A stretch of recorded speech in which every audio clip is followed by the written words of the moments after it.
আসসালামু আলাইকুম, আশা করি সবাই ভালো আছেন। ঈদ মুবারক। আজকে আমরা আমাদের ঈদের দিনের বিভিন্ন চিত্র আপনাদের দেখাবো। আমরা কিভাবে আজকে ঈদ পালন করলাম এবং কোথায় কোথায় গেলাম। তো সকাল সকাল আমরা সবাই সুন্দর কাপড় চোপড় পরে সালাম করতে গেলাম বিভিন্ন জায়গায়, আমাদের দাদাদের ঘরে, চাচাদের ঘরে, সবার ঘরে গেলাম। তো আমাদের বাড়ির নাম হচ্ছে চিটাগাঙ্গি বাড়ি। তো সবাই এক নামেই চিনে। তো আমাদের বাড়িটা অনেক বড় বাড়ি।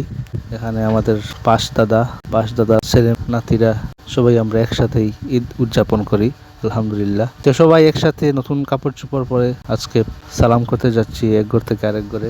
তো সবাই একসাথে ছবি তুললাম, কারণ ঈদ চলে যাবে কিন্তু আমাদের এই স্মৃতিগুলো আমাদের ছবিতে টিকে থাকবে অনেক দিন। ঈদের নামাজে গেলাম আমরা সালাম শেষ করে। মুসলমানদের পবিত্র দুটি ঈদ সবচেয়ে বড় ধর্মীয় উৎসব। তো ঈদের নামাজে আমরা যাওয়ার সময় অনেকের সাথে দেখা হয়, সাক্ষাৎ হয়, যাদের সাথে অনেক দিন ধরে সাক্ষাৎ হয় না। এবং ঈদের নামাজে গিয়ে ঈদগাতে বসলাম, ওয়াজ শুনলাম। তারপর সাধ্যমতো সবাই ঈদগাহের উন্নয়নের কাজে শরিক হলাম এবং কয়েকটা গ্রাম মিলিয়ে একটা ঈদগাহ দেখতে পেলাম যে আস্তে আস্তে অনেক মানুষ জড়ো হয়েছেন ঈদের নামাজ আদায় করার জন্য। দূর দূরান্ত থেকে অনেক মানুষ এসেছেন। সবাই আল্লাহর কাছে দীর্ঘ 1 মাস সিয়াম সাধনার পর ক্ষমা চাচ্ছেন।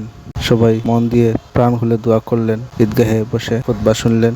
তো আমাদের বাড়ির ছোট ছোট বাচ্চারা সবাই ঈদগাহে আসলো। তো এরা খুব আগ্রহ সহকারে সবকিছু দেখছে এবং শুনছে। তো এই জিনিসটা কিন্তু বাচ্চাদের শেখাতে হবে। তারপর ঈদগাহ থেকে আস্তে আস্তে বাড়িতে চলে আসলাম। বাড়িতে আসার পর আমাদের প্ল্যান ছিল আজকে আমরা 5টা বাইক নিয়ে আজকে যাব আমাদের ফুফুদের বাড়ি। আমাদের বেশ কয়েকজন ফুফু আছেন, তো ওনাদের বাড়ি আজকে যাব।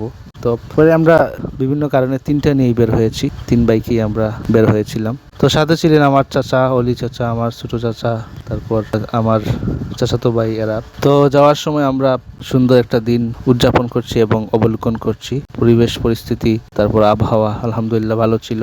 আমি আজকে সব জায়গার ভিডিও করতে পারিনি, তো একটা জায়গার ভিডিও করেছি ব্যস্ততার জন্য।